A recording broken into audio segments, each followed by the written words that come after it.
as fayyaa tanteetu argine alhamdulillah hodii fama na goote maal taata. Banna fayyitee na fayyisuu kan galatooma. Akkan galatu. Bagana fayyii. Bogguma ilmaanuma kiyya kana hawwii jechuudha. Bari maan kan argine jenne amma dubbii guddaan dandeenye fama nu godhi maal akkanatti dhiifama akkanatti badhee rakkadhee ilmaan kiyyaa wal dhabee ilmaan kiyya beelesee osoo hin jiru ani jiraan kun akkanatti dhiifama si godha. Dhiifama naan gootuume. Sin godhee waan si duuba jiruu fi haala waan duuba jiru argachuudhaaf si dhiisi fooliin isaa sararaan boota obboleessa kiyya naa godhi dhiifama. Naa godhi dhiifama. Kun uummata Oromoo bal'aa jirutti dhiifama naan gootuume. dhiifama godhuu barraas godhuus. Maal gooteef maal? Maaliif jettanii fa'aa dhiifama godhuu diina. Yoo gooteef maal? Amma dhiifama naa godhi haa. Yoo na dhiisi kaadhaa. Maali dhiifama naa goote? Wantoonni fa'aa siin godhu dhiifama. Maa uddee qabdaa dhiifama naa godhi si. Siin godhuu siin jedhe natti lallamee dhaabbu. Abdallaa mataa na dhukkuu biyya rabbi musidhaadhu. Dhiifama godhuu diina.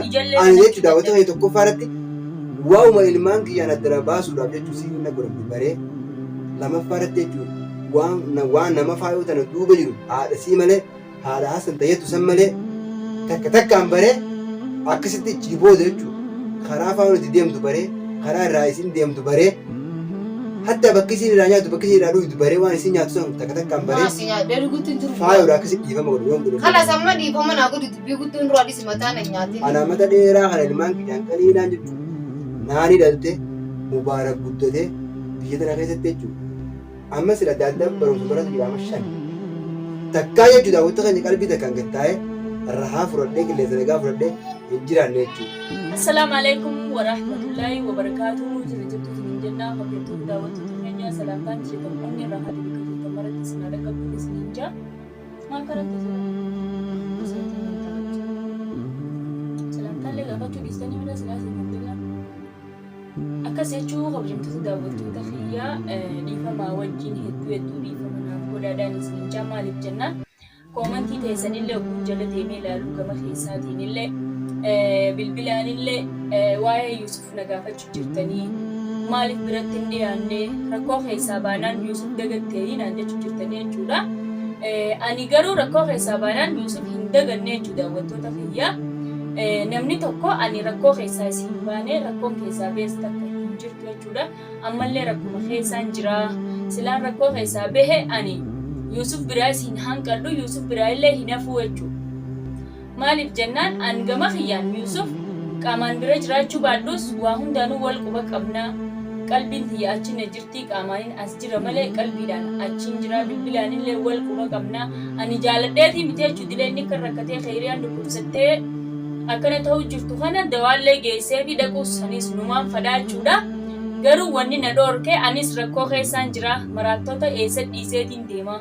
Dawaan isaanii godhu jira faayoo fi abdallattis jechuudha. Osoon abdallaan gama kiyyaan dhufinis faayootti dawaa godheetiin dawaa kanaa jecha deemu jira. Isallee guyyaa faayoon abdallaan na jala baaste sanis akkumaan isiniin jee ture anaa Yuusuf biratti deemu jiru. Isin abdallaan na jala baaste jechuudha. Yuusuf biratti ani rifeensa isiin akkannite haga ammaan tanaatti Yuusufiif hin geessinee jechuudha.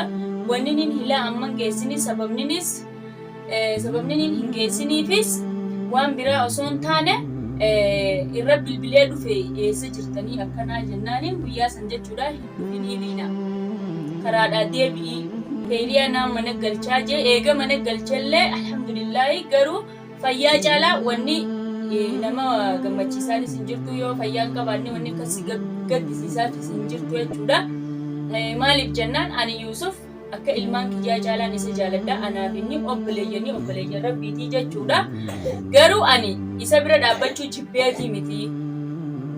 Abdallattis dawaan godhu jira. Faayottis dawaan godhu jira. Deemeetiin dawaa fidee dhufaa mana hin taa'uu olii fi gadiin deema. Kanaatu bira dhaquu na dhoorkee innillee hin dhufinii liina akkana karaan hidhaadha jira. Dhuftee ammaasis daa'imman keetii wajjin irratti hin dabaliminii. Bikkiniin ilmaan dhiiseetti deemus hin jirtu jechuudha. Wanni na dhoorke kana malee waan biraatii miti an Yuusuf jibbeetii miti an Yuusuf anaaf akka haadha tiyya akka abbaa kiyya akka obboleessa kiyyaati. Akka obboleettii tiyya waa hunda caalaa namni asitti abdadhuus hin jiru asitti amanfittillee amanee fi dhiyeessullee hin jiru jechuudha. An bakka haadhaa bakka abbaa isa buufadheetiin Yuusuf as keessa jiraachuudha daawwattoota kiyyaa. Maaliif jennaan ani Yusuf hizaaba alaan jaaladha. Rakkoo sana keessatti akkamiin laaltaaliin ati rakkoo keessaa baanaan rakkoo keessa laaltee naan jechuun jirtan dhiifama garuu iftura nanaasinaa daawwattoota kiyyaa. Isinittis aaruun faduu akka isinatti aartanis hin faduu jechuudha. Rakkoo keessaan baanee rakkoo keessaa boos rakkootiin seenaa ammallee qaamaan isa bira dhiyaachuun feenee waan danda'amu. Qabaadhee gaa osoo waan biraan taane dawaa fi kana kanaan isa cinaa namaan ergee fi niin gargaara malee qaamaan bira dhiyaachuus hin feene jechuudha. Isa jibbee osoo hin taane yoon kee daa'imman kiyyaa wajjin isa bira dhiyaadhee rakkootu uumamaa rakkoo dhufaa jechuudha ammallee. Anillee sanumaafuu rakkoo itti uumuullee fadu rakkoolee itti fiduu hin fadu jechuudha Yuusufitti. Maqaa kiyyaan rakkatee ilaa ammaa rakkoo tana keessa jira. Inshaallah jechuudha. Ani isa biraan dhaqaas jee isaa fi namallee diina keenyallee waliin hin fixu jechuudha. Yoon amma har'arraa eegalee Yuusufin gargaaraa jee dubbadhee Yuusuf biratti hin deemaa jee dubbadhee karaan hidhaa duraan hidhame caalaa ni hidhama. Maaltu hidhama? Haasitoota keenya mujirmoota keenya namni hidhu. Anfaayoo fayyisee asii dawaa itti godheetiin fayyisu jira. Namni biraa ammoo kadalagu jiru hedduu jira jechuudha. Sumeyyaanis jirti, Asiyaanis jirti, nama hedduu jira jechuudha.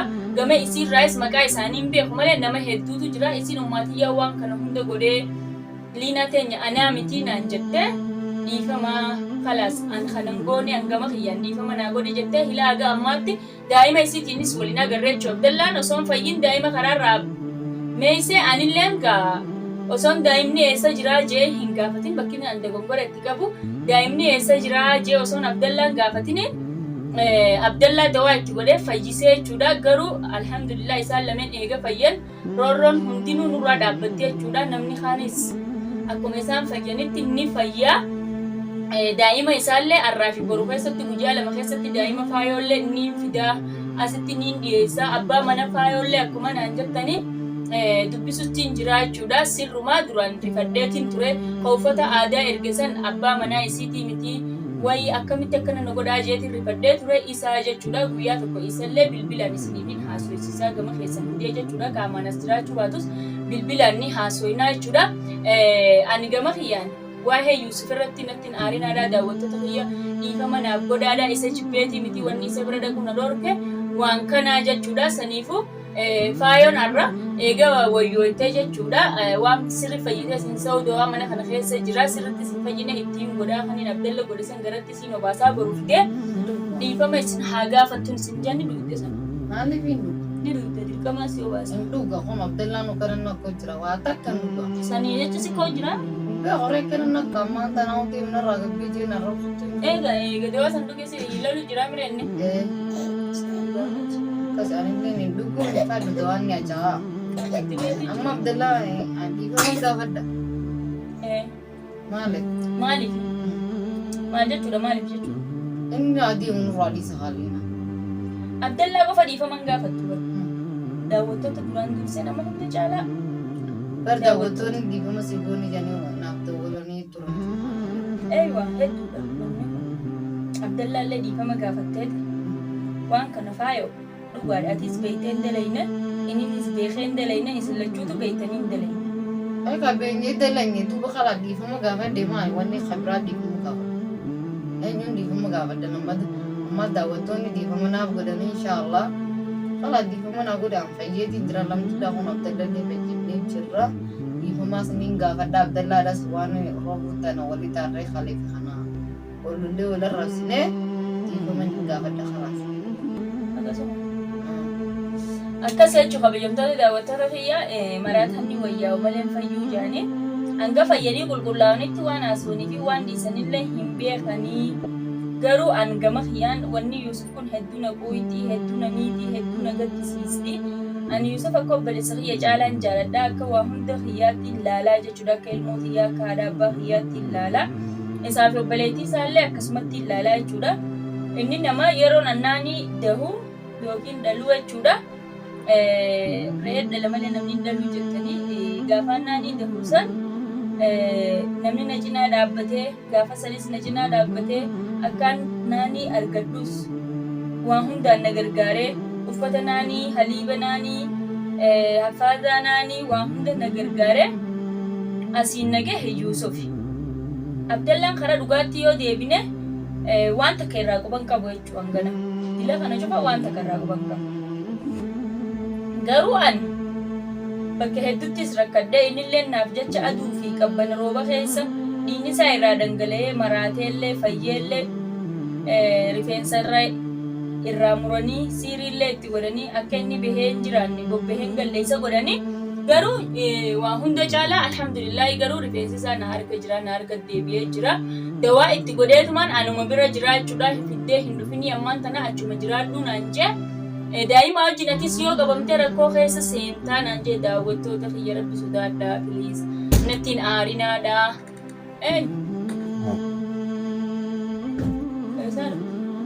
Asal tarakan. Asal tarakan. Numa loltan isa yoo seentan isin hundi keessa. Ribain kamera asal tarakan. Nagarreetti sinjeera numa loltan hundi keessa. Kamera man dhufan. Kamera wanni inni fannisa. Maal maa isin hin geessi faayoon tana kalma akka titicha mara fali. Yalla. Adi rakon. Kamera. Taman tu.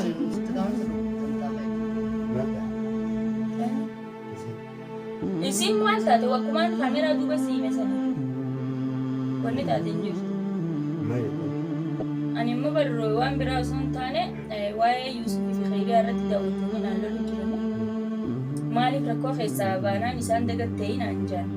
An rakkoon keessaa beesin qabu. Rakkoon xiyya wal gubbaan naa dabalamaa deemu jirtu malee rakkoon keessaa beesin hin jirtu dhiifama naaf godhaadaa isaatu hin dhufin jeena dhoorkeen jechuun jiran. Akkas isin immoo dhuftanii mataa kiyya wareersuu feeta. Timi amma akkas taa'ee ragee waan isin jiru. Amma raafuu dala waliin maraarsin jimaa lammaan birata. Naafdee wal Dhiifama gaafa. Naafdee wal As dubbisaan nageenya dhiifama. Walitti araaram nama dhiibna. Naafati bar faaya wal lolleen jiru bar. Khalas dhiifama siin jeemi namni badii fi beekee dhiifama nama gaafannaa maal wani biraa. Bar wal lollee naafe.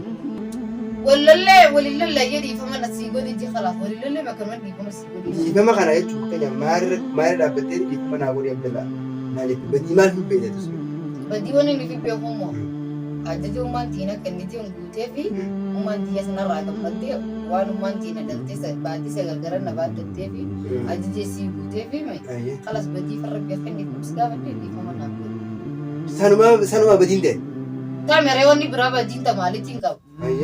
Sani dhiifama naa godhi. Boleeyidee dhiifama Daawwattoota gaafadhee Yuusufii ganaan gaafachuu deema. Namni dhiifama gaafatu hin jiru jedhanii Abdallaa malee akkana dhiifama si godhan. Abdallaadhaan dhiifama ni gaafadha miilarra soqomuu deema. Eessanatti deemtire? Si dhiifama daawwattoota jechuun maaliif yoo jettanii ani faayoo dhiifama godhuu barraas baruus. Maal gooteef maal? Maaliif yoo jettanii faayoo dhiifama godhuuf diina. Yoo gooteef maal qoy? Amma dhiifama naa godhi haa. Yoo na dhiisi kaa dhaabbu. Maali dhiifama naa godhi? Wantuun fa'a siin godhu dhiifama. Maa uddee qabdaa dhiifama naa godhi si. Siin godhuu siin jedhe natti lallabee dhaabbu. Abdallaa mataa na dhukuu bijjirra rabbuun si daadhu dhiifama godhuuf diina. Ani jechuun daawwata kee tokkoffaa irratti waa'uma ilmaan kiyyaan addana baasuudhaaf jechuun siin na godhamtu baree lamaffaa irratti jechuun waan nama faayoo tana duuba jiru haadha sii malee haadha hasan ta'eetu san malee takkaan baree akkasitti jibooda jechuudha. Karaa faayoo nuti deemtu baree karaa irraa isin deemtu baree hatta bakki isin irraa nyaatu bakki isin irraa dhugdu baree waan isin nyaatu san takkaan baree Maasi nyaadhee dhuguutti hin jiru. faayoodha akkasitti dhiifama godhu yoon godhu. Kalas amma dhiifama naa godhi dubbii guddoon dura adis mataa na nyaatee. Ana mata dheeraa kana ilmaan kiyyaan qaliinaan jechuudha. Naani dhalte mubaarak guddatee biyya tana keessatti jechuudha. Amma sila adda addaa barumsa baratu jira amma 5. Takkaa jechuudha wanta kan qalbii takkaan gattaa'ee rahaa fudhadhee qilleensa nagaa fudhadhee hin jiraanne jechuudha. Amma duuba dhiifama naa gootu nurra adis hawaasaan oliin atillee dhiifama naa godhi yoo dhiifama naa goone aan addunyaa tanarra hin jiraadhu naa godhi kalas amma waan badii fi beekee badii namni badii fi beekee marra qabu. Laa faayo ana kan dhiifama si godhuu danda'u. Diinaallee wani dhiibattuuf obboleettii yaasanaaf dhiifama naa godhetti malee ani ilmaan Kalas kiyya. diina Ani jireenya kiyya. mataa na dhoowwisna isinis obboleettii jedhe atis jaarsa kiyya maal? Ani bari jireenya kiyya dhabee ilmaan kiyya dhabee haadha mana kiyyaatiin wal qabee. dhiifama naa godhu. Boo kaayaa isin lachuutu narraa deemaa. Jireenya kanaan barbaadu ni deema. Bal'atu dachiina Tas jee. gabbaa'ee maal isin lachuutu gumataan isin ati jaarsa feeti maaliin ati immoo obboleettii ta'e. Haajaa bal'atu an jaarsi akka dhiifama godhaa fi dhiifama naa godhu waan jee maal? Inni Dhiifama naa godha jee. dhiifama si godhu deema. Maal? Akkamitti gootaaf qoy? Duuba kam sinun godhee dhiifama si gaafadha. Laa an dhiifama fa'aa akkana godhuu hin danda'u. Akkamitti si godheera naa gootere. Akkamitti gootaaf reemee? Si godhaanuyyuu halee isaan fayye.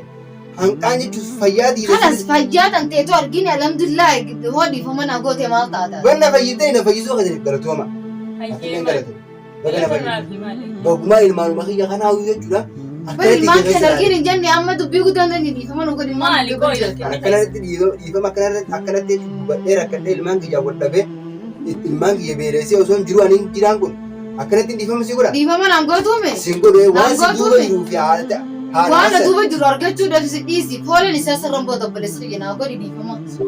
Naa godhi dhiifama. Kun uummata Oromoo bal'aa duratti dhiifama naan gootuume. Bakka hundaa kun agarsiisa hoo jumattuu naa gartaan hanga garaa akkasiin gubeessiif ta'a bal'attu jaarsa kee qabaddu taate illee. Kaya jadi bakki isin dura kaya nyima. Maaliif ilaalaati? Magala gadi beeyin. Kaya ya yalla kaya obboleeyde kaya jadi. Kaya mela. Nani isin Abdallah waan naan jechuun jirtan isin lachuutu ati obboleetti taate isin jaarsa kee ta'e ammanuma kana maa isin dhiisee deeme isin lameen itti hafa. Akkasii daawwattoota familtii keenya kun akkuma argitan kana faayoon jechuudha. Dhiifama naa godhatti. Maaliif niin gubaan natti dhaabbata. Garuu faayoodhaa dhiifama godhuu hin danda'u akkanatti daawwattoota keenya.